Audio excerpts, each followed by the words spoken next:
personnes vivant avec le VIH, qui au Sénégal ont toujours joué un rôle important et ont vraiment contribué, ont été des vrais acteurs dans cette lutte. Je voudrais remercier toutes les personnes qui sont présentes, qui ont fait le déplacement et qui montrent leur intérêt à la lutte contre le sida. Permettez-moi aussi de féliciter Monsieur le Président du CCM, Professeur Doudouba, pour votre leadership, mais également pour votre abnégation, votre engagement, votre détermination. Si je peux donner quelqu'un un exemple aujourd'hui dans tout ce que nous faisons, je ne pourrais pas passer sous silence votre nom en raison de tout ce que vous avez apporté comme stabilité au niveau du Sénégal en dirigeant le CCM. Mieux, je pense que vous avez également apporté une touche particulière ces dernières années, et notamment l'année dernière, en organisant le dialogue national pour pouvoir aboutir à ces notes conceptuelles, puisqu'il s'agissait d'une nouvelle manière de pouvoir accéder au soutien que nous avons de la part du Fonds mondial. Mais je peux dire que nous avons donc de la chance au Sénégal d'avoir la possibilité d'avoir un CCM qui soit inclusif et qui permette à tout le monde et de s'exprimer, mais également de participer à l'élaboration des documents, mais également à la bonne marche et à la bonne mise en œuvre de ce programme. Ma reconnaissance s'adresse vivement également au Fonds mondial, dont le partenariat est l'un des meilleurs que la société civile ait noué durant cette dernière décennie.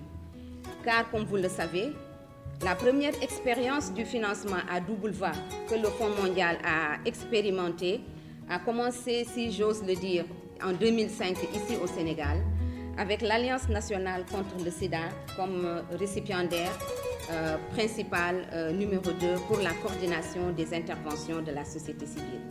Ce qui a permis de mobiliser 25 millions d'euros depuis la phase 2 du round 1, en passant par le round 6, la phase 2, la première phase, la deuxième phase et la phase consolidée avec le round 9. À la suite de ces différents rounds, la société civile a pu mobiliser également 5 millions d'euros pour le nouveau modèle de financement qui se profile à l'horizon. Je puis dire donc que le rôle que les acteurs de la société civile ont joué dans ce partenariat est déterminant à plus d'un titre. D'abord au niveau du renforcement du système communautaire. Parce que comme vous le savez, la société civile joue un rôle déterminant qui lui a permis de pouvoir enrôler dans le cadre de ce partenariat 500 organisations communautaires de base, mais également 30 organisations nationales pour la mise en œuvre des interventions de la société civile. Et pour que cela puisse se faire, le Fonds mondial a permis déjà de pouvoir renforcer le système communautaire. Et dans ce renforcement du système communautaire, nous avons, grâce à la société civile, développé les organisations sur le point institutionnel, mais également sur le point organisationnel.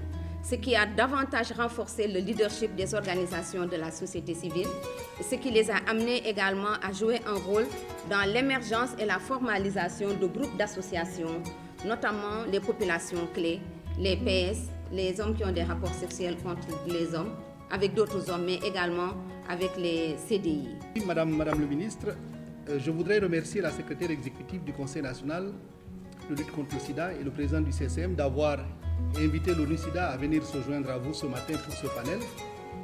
Et en restant dans les limites des 5 minutes que vous m'avez attribuées, je voudrais peut-être me faire l'écho de la remarque que vous avez faite suite aux propos de Madame Tina Dreiser, où vous avez parlé un peu d'inquiétude et d'hésitation de la part des partenaires nationaux en ce qui concerne la mise en route de ce nouveau modèle de financement.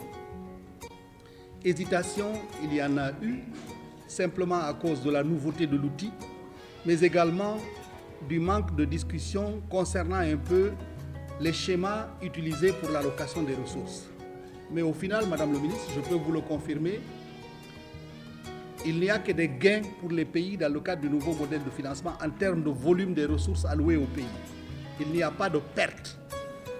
Et si vous prenez la clé de répartition, je pense que des pays comme le Sénégal, qui ont, pendant plusieurs années, fait un travail remarquable pour lutter contre ces 3 maladies, ces pays se trouvent récompensés et leurs efforts se trouvent salués dans le cadre de ce nouveau mécanisme. Est-ce que cela se traduit par des ressources plus importantes? Je laisse le soin à Madame la secrétaire exécutive de le décider, mais la reconnaissance faite au progrès réalisé par le Sénégal me semble tout à fait explicite dans le cadre de ce choix. Vous avez parlé, Madame le ministre, de la nouvelle stratégie de l'ONU-SIDA. Cette stratégie se décline en 3. Comme avant, on avait eu les 3 zéros, c'est-à-dire 0 nouvelle infection, 0 décès lié au sida et 0 discrimination. L'ONU-SIDA a entrepris de lancer une nouvelle stratégie qui vient en fait en appui à la mise en œuvre du nouveau modèle de financement.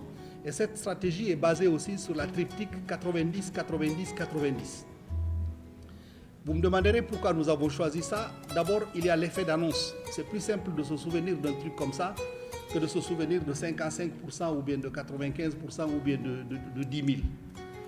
Le premier 90, Madame le ministre, qui est le socle de cette stratégie dite d'accélération, et nous utilisons beaucoup plus son acronyme anglo-saxon de Fast Track.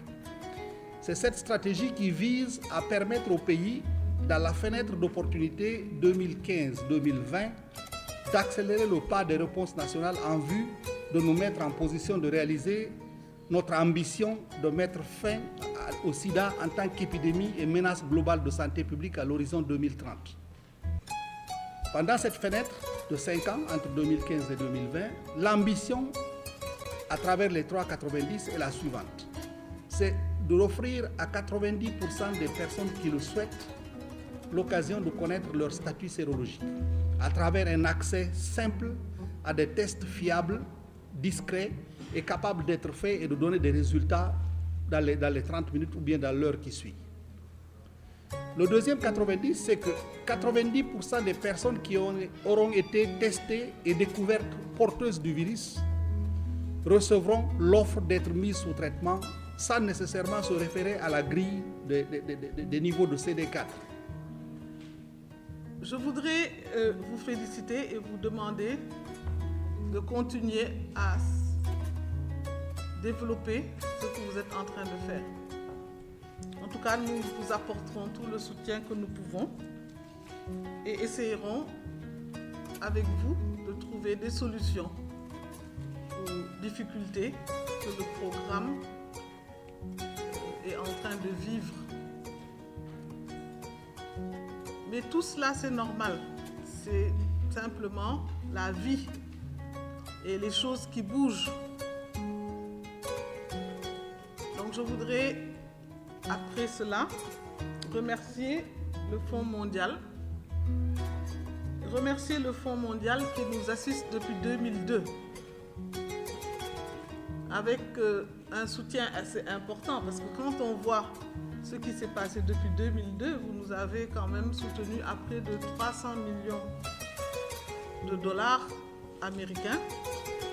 Et donc, c'est une somme extrêmement importante qui peut être considérée comme une contribution qui nous a permis aussi de maintenir les acquis et aussi de les améliorer.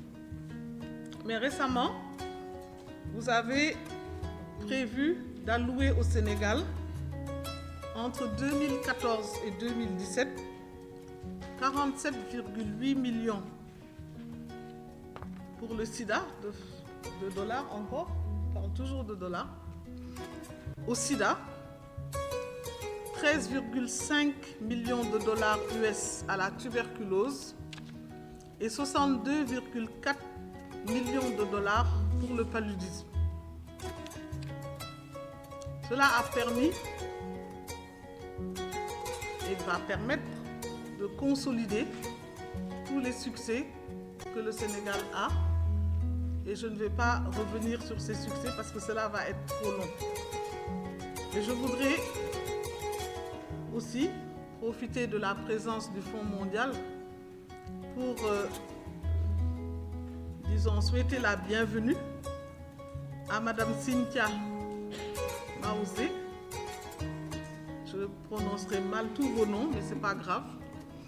Je suis sûre que vous faites la même chose, sauf qu'au Sénégal, on a des noms courts. Donc, en général, les gens s'adaptent. Mais là, aujourd'hui, je vais sans doute écorcher les mots.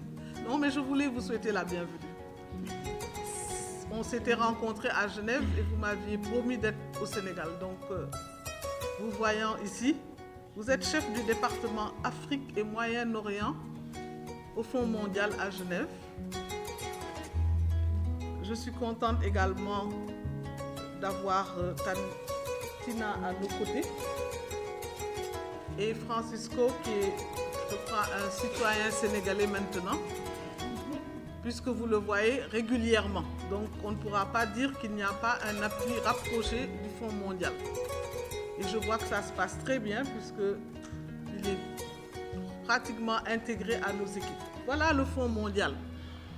Et donc c'est un partenaire important pour tous les acteurs dans la lutte contre les 3 maladies. Depuis 2013, on a annoncé qu'il y a une baisse des ressources pour le sida. Et en fin 2013, le conseil d'administration du Fonds mondial a mis en place un nouveau modèle de financement. Francisco va y revenir très largement. Pour dire que, puisque les ressources baissent, parce que la baisse des ressources est liée au contexte international de crise financière. Les donateurs du Fonds mondial, vous l'avez entendu, ne vont pas augmenter, alors que les problèmes augmentent, donc ne vont pas augmenter. Ça, il faut comprendre ce message. Et donc, le monde, la communauté internationale, le Fonds mondial s'est dit, alors il faut que les ressources qu'on reçoit, qu'on les oriente de façon à ce que ces ressources soient vraiment les plus efficientes et les plus efficaces. Qu'est-ce que ça veut dire pour le Fonds mondial, orienter ces ressources? C'est les orienter dans les pays où il y a plus de maladies. Donc, ils disent à plus forte charge de morbidité pour les maladies. Malheureusement, le Sénégal, pour ce qui concerne le sida, n'est pas classé dans les pays à forte charge de morbidité pour le sida. Mais oui pour le palu, oui pour TB, tuberculose, mais pour le sida, nous sommes un pays à faible charge de morbidité. Les solutions vont être trouvées. Nous ne les avons pas toutes sous la main. Nous avons cité certaines et on va continuer avec eux en synergie à chercher d'autres solutions. Il faut juste reconnaître que ce problème est là présent. C'est un souci pour les personnes vivant avec le VIH parce qu'ils sont dans ce cadre-là et ils ont besoin quand même de renforcer leur bien-être. Mais ensemble, je crois qu'avec le secteur, le CNLS, avec la société civile, avec d'autres secteurs, pourquoi pas le secteur privé, on va essayer de trouver en tout cas des solutions pour pouvoir résoudre en tout cas ce souci par rapport à la prise en charge des personnes vivant avec le VIH et des OEV. Vous m'avez tantôt également posé comme question quels sont les autres défis par rapport à la raréfaction des ressources. Et entre autres défis, justement, nous avons l'obligation de maintenir ces acquis dans cet environnement où il y a les financements qui s'amenuisent. Il faut réduire les partenaires de mise en œuvre. Il faut réduire les sous-partenaires qui accompagnent les organisations qui mettent en œuvre ce programme. Mais dans cette réduction des partenaires, il faut rester dans la qualité et avoir des résultats. Donc vous comprendrez que ce n'est pas évident, mais nous allons, dans le cadre du déroulement de ce programme, comme on a dit, réorganiser un peu le développement de ce programme-là et mettre l'accent sur les priorités qui permettront vraiment de répondre de maintenir les acquis de la réponse au VIH. Au niveau global, il fallait trouver une formule qui permettait d'identifier comment répartir les fonds alloués. Il faut imaginer les mondes, il ne faut pas imaginer juste le Sénégal ou la région. Donc sur la base des calculs qu'ils ont développés, prenez en compte la prévalence, comme on disait tout à l'heure, la capacité de gérer donc, la performance des pays, la capacité d'absorber et les ressources disponibles au niveau des pays.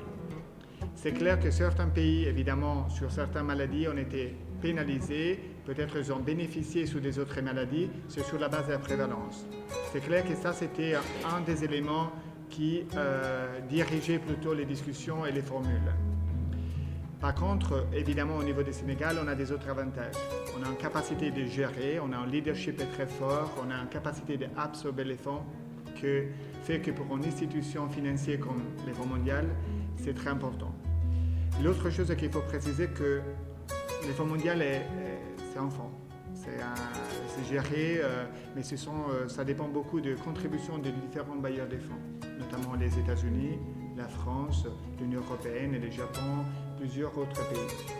Il y a un cycle de 3 ans pour reconstituer les fonds. Donc il faut imaginer de toute façon que les allocations qui ont été décidées pour chaque pays peuvent être revues à la baisse ou à la hausse. Ça, c'est quelque chose que nous, on ne peut pas envisager. Ça dépend beaucoup de la finance globale, des situations évidemment de certains pays. Par contre, comme on disait tout à l'heure, l'effet d'avoir baissé de façon relative, de toute façon, les contributions au niveau du Sénégal, c'était aussi aperçu comme une opportunité. Et c'est ça que c'est important de voir. Et ça, c'était un défi pour les pays, mais qui a pris les défis comme une opportunité pour revoir les priorités, revoir la façon de mener certaines activités pour éviter de faire toujours de façon un peu continuer les mêmes activités, mais peut-être qu'ils n'ont pas un impact.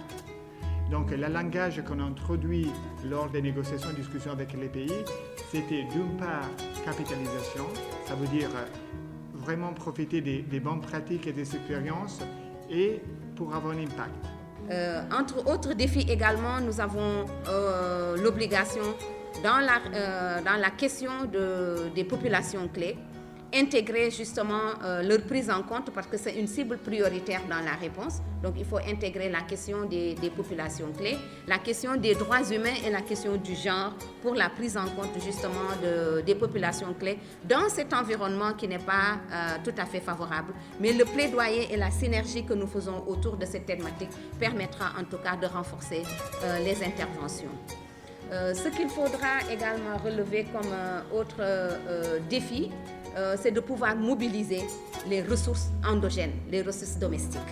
Et je crois que je l'ai dit tantôt dans mes propos, l'ANSES travaille depuis plus d'1 an pour mettre en place ce que nous allons appeler la taxe SIDA, qui permettra d'essayer de récolter au niveau des acteurs de la société civile, parce que nous allons être les premiers sur cette ligne de mire, et l'ANSES vraiment est en train de travailler drastiquement sur cette question-là, prélever 1% annuellement sur les salaires pour pouvoir renforcer le financement des interventions de la lutte contre le sida. Et nous allons y travailler pour la taxe SIDA, mais voir comment l'élargir également sur la taxe santé. Et c'est dans ce cadre-là que la société civile est en train de mettre en place une plateforme des acteurs de la société civile qui vont se retrouver autour du VIH, autour du palu, autour de la tuberculose, mais également autour des autres maladies chroniques. Donc une plateforme de la société civile luttant contre dans la santé pour pérenniser en tout cas la lutte contre le sida et maintenir les acquis de la réponse. Voilà. Merci. Je suis avec le Fonds mondial, donc ils vont nous expliquer pourquoi cette baisse. Le Fonds mondial a parlé de 3 critères. Le premier critère, c'était charge de morbidité. Le deuxième critère, c'était le produit intérieur brut, donc la richesse du pays.